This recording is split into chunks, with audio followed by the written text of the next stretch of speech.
E aí, galerinha do canal, boa noite aí, tudo bem? Então a gente tá fazendo aí uma série de vídeos para vocês aí, tá? Para vocês acompanharem, para vocês se inscreverem no canal, tá? Vídeos que possam ser bacanas aí para vocês, de alguma forma utilizarem esses vídeos aí nos principais vestibulares, no Enem, certo? Esse vídeo que eu vou fazer agora, pessoal, é um vídeo falando um pouquinho sobre o Baixo Império Romano, tá? Então, o Baixo Império Romano, certo? Vou falar algumas coisinhas aí, certo?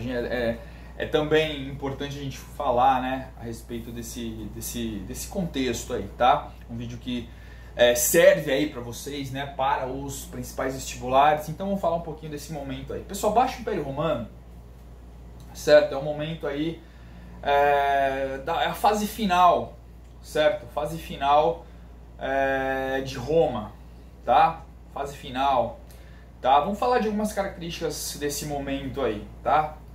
Se inicia, pessoal, mais ou menos ali por volta do século 3, tá? Depois de Cristo, certo? Então, lembrando aí, um dos últimos vídeos que eu fiz aí para vocês foi aquele momento áureo de Roma, né? Um momento chamado Alto Império Romano, certo? Um momento em que Roma estava com as suas fronteiras estabilizadas, certo? Existia ali uma preocupação dos imperadores em manter ali uma qualidade de vida dos cidadãos romanos, das pessoas que viviam em Roma, certo? Só que o que vai começar a acontecer aí ao longo, tá, do século 3, né? O que vai começar a acontecer? Roma vai passar por uma fase extremamente complicada, certo? Essa fase extremamente complicada a gente pode elencar, né, trazer aí, mostrar, elencar alguns fatores que mostram isso, tá? Por exemplo, pessoal, lembra lá das fronteiras, né, que Roma construiu para proteger o seu império, certo? Aquelas fronteiras, pessoal, elas demandavam o quê? Dinheiro, elas demandavam alimentação, né, para os soldados ali, para as legiões romanas, elas demandavam alimentação, suprimentos, né? Demandavam pagamento, né, dos soldados ali, os soldos, certo? Ou seja, cada vez mais ficava difícil, né, para os imperadores romanos administrar aquelas regiões de fronteira, certo? Então você fala, Rafael, mas por que era importante essas legiões romanas, essas fronteiras bem guarnecidas, bem equipadas? Por conta dos bárbaros, certo? Lembrando aí que os bárbaros eram aquelas tribos que ocupavam, né, regiões mais ao norte ali da Europa e que estavam de olho em Roma, certo? Eram tribos ali que queriam chegar em Roma e conquistar Roma, certo? A gente fala dos germânicos, a gente fala dos visigodos, dos ostrogodos, dos érulos, dos hunos. Estavam interessados em conquistar Roma, porque queriam chegar em Roma, né, a cidade mais importante, certo? Todos os caminhos levam a Roma, certo? Então existia esse burburinho aí, pessoal, tá? Existia essa necessidade de proteção das fronteiras romanas, certo? Então isso começou a desgastar a administração romana, porque eram caras as fronteiras. Então é um fator que a gente pode dizer, esse enfraquecimento dessas guarnições, dessas legiões, né? A falta de pagamento. Muitos soldados, né, não eram soldados que lutavam pelo amor a Roma, certo? Eram soldados mercenários que queriam dinheiro, certo? Queriam encher o bolso, tá? Então se enfraqueceu. Se enfraquece essas guarnições, abre espaço para quê? Para a invasão desses povos aí vindos do norte da Europa e do Cáucaso também, certo? Lá das estepes russas ali, né? Da região da Ásia, beleza? Isso facilitava. Tudo bem? Um outro fator, pessoal, que é bem interessante a gente lembrar e colocar como um fator extremamente importante também, foi o crescimento do cristianismo, né? A gente não pode esquecer que o cristianismo, uma forma de pensar, né? uma filosofia, uma religião que nasce ali na região da Palestina, né? Conquistada ali pelos romanos. O cristianismo ele vai colocar em xeque o poder do imperador romano. Certo? Por quê? Porque para os cristãos existe algo maior, existe um Deus maior, certo? Cristo falava num Deus maior, né? Era uma religião que enquanto o alto oficialato romano estava enchendo a barriga, tinha vários privilégios, né? Aquela elite romana, né? O patriciado romano tinha lá comiam bem, tinham terras, mordomias. Né? O cristianismo falava para a população em geral, para a população que estava passando fome, certo? Para a população que, de certa forma, ela não ia encontrar ali o reino não ia encontrar o refúgio no reino terrestre, mas ia encontrar o quê? O paraíso depois que morresse, certo? Então, os cristãos, né, a filosofia cristã, a religião cristã, ela começou a contestar o poder do imperador. O imperador, que desde a instituição do império era algo que era visto como uma entidade sagrada, certo? Era visto como uma entidade suprema, certo? Era o primeiro cidadão, líder religioso de Roma. Tá? Então, o cristianismo, né, não é à toa que os cristãos eram crucificados. Né? A perseguição aos cristãos nesse momento, ela começou a se intensificar em Roma.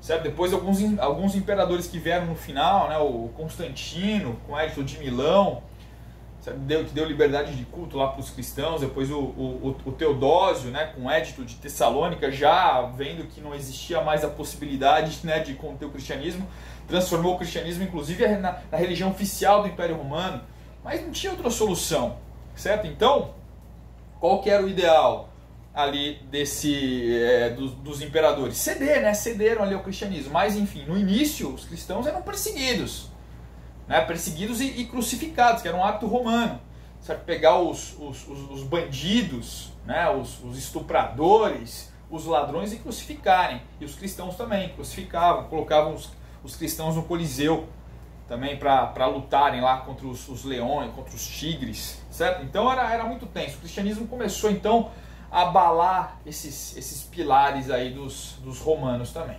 certo, pessoal? Então um fator determinante, tá? Lembra que eu falei do exército para vocês? Interessante, tá? Lá na República Romana, o exército ele foi o principal instrumento, tá, que fez Roma expandir as fronteiras da República, né? Mare Nostrum, lembra disso?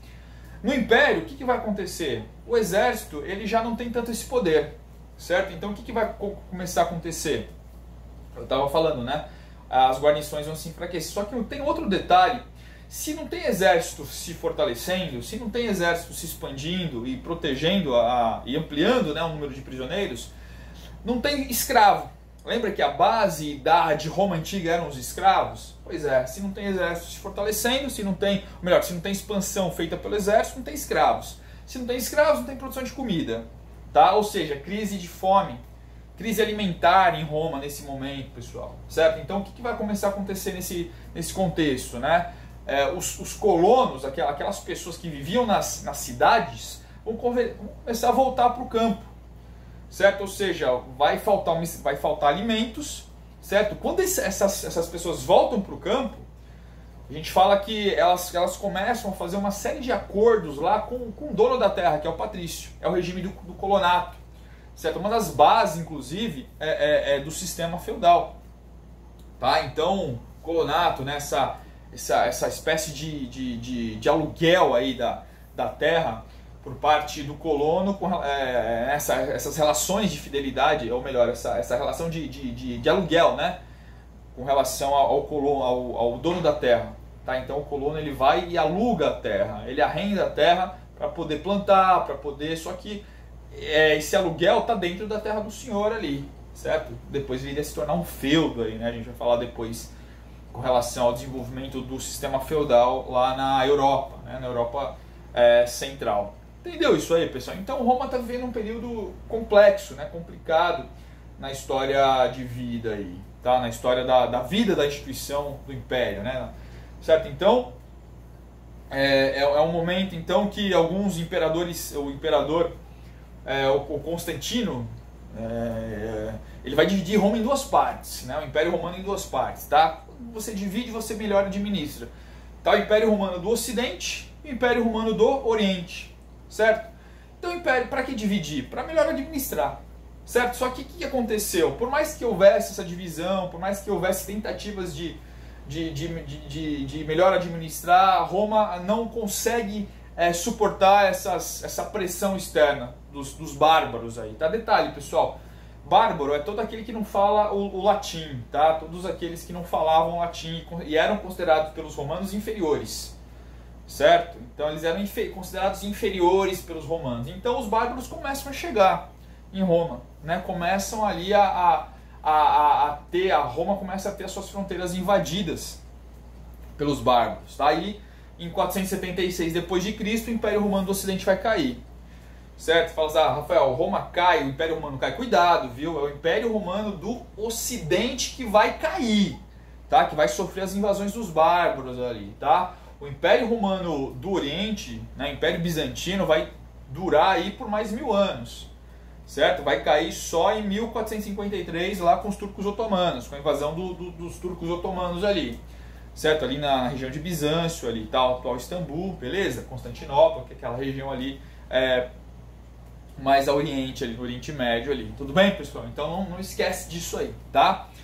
Isso aí, pessoal. Então é isso, tá? Espero que tenham gostado desse vídeo. Se você gostou aí, curte, dá joinha, certo? Que o objetivo do canal é sempre aí fazer com que vocês tenham vídeos bacanas, legais, certo? Para isso precisa pesquisa, para isso precisa estudo, sempre aí atualizando os vídeos para vocês aí, beleza? Então curte aí o vídeo, pessoal, dá joinha e a gente se vê numa outra oportunidade, tá? Se você tem uma série aí que eu estou fazendo, pessoal, sobre o dia D, o desembarque dos soldados, dos aliados ali na Normandia, no dia 6 de junho de 1944, assista também, tá bem legal, né? Baseada ali no livro do Anthony Beevor, tá? O dia D, o desembarque na Normandia, beleza? Curte o vídeo, se inscreve, pessoal, dá um joinha, dá um like aí e a gente deixa comentários, escreve aí comentários, beleza? Se os vídeos estão sendo úteis ou não para vocês. Deixem comentários, a gente se vê numa próxima oportunidade. Beleza, pessoal? Grande abraço, tchau, tchau, valeu!